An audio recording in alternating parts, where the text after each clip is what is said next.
Okay mga ka-shoot, 8 run, naka 8K tayo. 544 yung average pace. Let's go. Woo.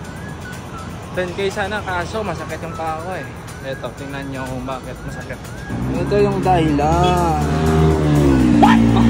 Baka nagtitingala kayo bakit may ganyan mga ka-shoot. Nagkakalapok tayo mga ka-shoot Magkabilaan to mga ka-shoot, no? Tatanggalin na natin mga ka-shoot daw. O, so pa. Lagtik. So titingnan natin balahaw kung may blister pa rin, may lapok out. Okay. Tingnan natin na. Uy.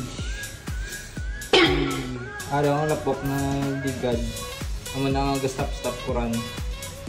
Bali yung una kong remedy, bumili ako ng isang sapatos na ibang brand. Okay. Tapos may ano pa din, may blister, may lapok. Tapos next, eto tape. Pero hindi pa rin kaya mga ka-shoot. Natatanggal yung tape dahil sa kadahilanang bumabasa yung ating paa mga ka-shoot. Kaya yung third remedy natin balahaw, ito panty liner. Pero sumakit na siya mga around 7 km, 6 km. Nice. Titingnan natin sa kaliwang paa natin. Mas malala sa kanan eh. Okay. Sa kaliwa okay lang. The moment of truth. Ayun. Meron pa din. Pero hindi na siya gaano kalaki. All good. So yan yung rason bakit ako nag-stop ulit mag-run. Kasi nagkaka-blister tayo mga ka-shoot, kaya nag-bike lang tayo.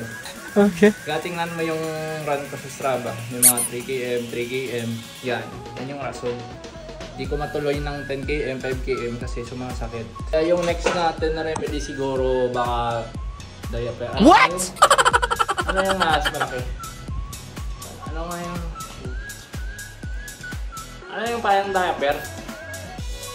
Napkin. Yun. Napkin yung next natin.